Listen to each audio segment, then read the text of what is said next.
हाय दोस्तों, स्वागत है आपका आपके चैनल पॉलिटिकल डॉक्टर में। मैं आशा करता हूं इस समय आप अपने घर में सुरक्षित होंगे, बैठे होंगे और अपने परिवारजनों के साथ ये समय सुखपूर्वक व्यतीत कर रहे होंगे। मैं ये भी आशा करता हूं कि ये लॉकडाउन आपकी जिंदगी में कोई सकारात्मक चेंज, कोई सकारात्मक चीज, कोई सकारात्मक अच्छी आदतें जरूर लेके आया होगा। दोस्तों, कुछ समय से हम आपसे अलग थे, लेकिन आज हमने सोचा कि अपना चैनल हम फिर से रिवाइव करेंगे और हम इस मुहिम को अब ऐसे ही कंटिन्यू करेंगे जैसे हम आपके साथ दिन ब दिन रूबरू होते थे। दोस्तों, आज हमने जो अपना टॉपिक चुना है वापस शुरुआत करने के लिए, वो एक ऐसा टॉपिक है जिसको सुन के, जिसको देख के, जिसको समझ के मैं अपनी जगह बैठ नहीं पाया। मेरा खून खौल रहा था और मैं बहुत गुस्से में था।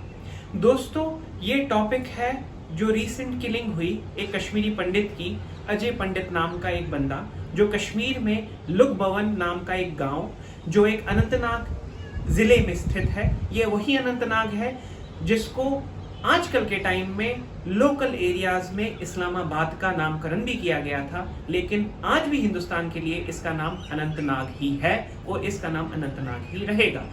तो ये जो हमारे सरपंच थे, ये वहां से लोकहित कार्यों में अपने आप को कार्यान्वित रखते थे और लोगों की सेवा करते थे। लेकिन जितने भी डेमोक्रेटिक प्रोसेसेस कश्मीर में बिठाने की कोशिश की गई है, हमेशा कोई ना कोई दिक्कत मिलिटेंसी और टेररिज्म से आती रही है। क्योंकि टेररिज्म को अगर किसी चीज से दिक्कत है तो वो है डेमोक्रेसी, जमहूरियत, जिसको हम उर्दू में कहते हैं। क्योंकि democracy is by the people, of the people, for the people. लेकिन जो वो चाहते हैं, जो मिलिटेंट्स चाहते हैं, वो चाहते हैं rule by the gun end of the gun and for the gun. जो हमारे फोर्सेस कॉन्टिन्यूसली उनकी मुहिम को विफल करते रहते हैं और इस समय हमने काफी तादाद में उनके ऊपर काबू पा लिया है। दोस्तों, आगे आप जानेंगे अजय पंडिता, जिनको भारती के नाम से भी जानते हैं, ये कांग्रेस पार्टी से सरपंच थे लुकभवन के। इनको इससे पहले भी कई बार थ्रेट्स आ चुके थे, लेकिन इन्होंने कहा कि मैं अपनी उसी भूमि में पैदा हुआ हूं और उसी भूमि की मिट्टी में मैं मरूंगा। और इन्होंने अपनी सेवा करते हुए अपनी जान गंवाई। शाम 6 बजे के करीब जब वो अपने सेब के बागानों में घूम रहे थे, पीछे से हमलावर, जिसको लोगों ने मिलिटेंट कहा है, जो मिलिटेंट जिसकी पुष्टि भी हो गई है क्योंकि लश्कर-ए-तोयबा नाम की एक आतंकी संगठन ने इसकी रिस्पॉन्सिबिलिटी अपने ऊपर ली है। ये एक दोहरा अटैक है। दोहरा अटैक कैसे?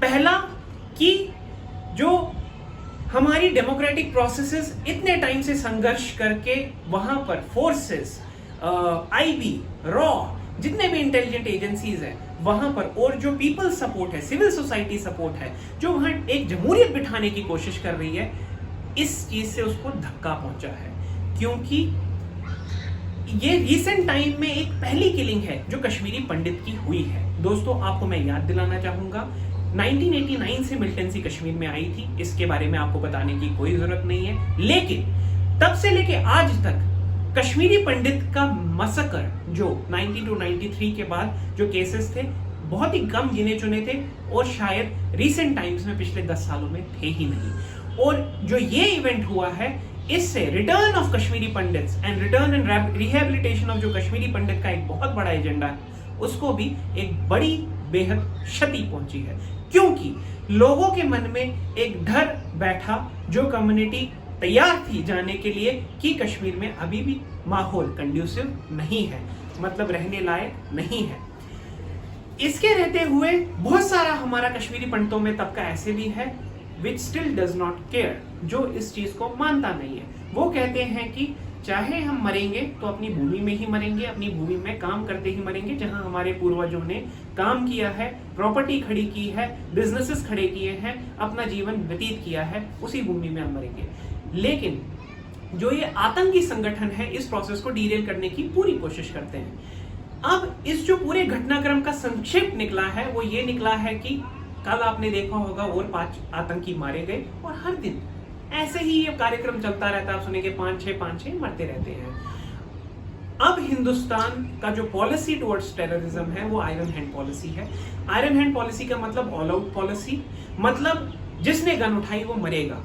तो जितने भी आतंकी संगठन हैं उन सबको भारत सरकार से, हिंदुस्तानी फौज से और हर एक सिपाही से और सिविल सोसाइटी जो कश्मीर की है, कश्मीरी पंडित समाज है, या हमारे भारतवासी के जो हिंदू समाज है उन सब से, या हमारे जो मुस्लिम भाई हैं, हमारी जो अलग अलग सोसाइटीज है, इस्लामिक सोसाइटीज, उनकी तरफ से भी इसको लेके बहुत स्ट्रॉन्ग कंडेमनेशंस आए हैं। और ये जो टेररिज्म है इसका ना तो कोई रिलीजन है, ना तो कोई कलर है, ये एक फेसलेस ब्रूटल एक्ट के नाम से जाना जाता है, जिसकी जितनी कड़ी शब्दों में निंदा करो कम है।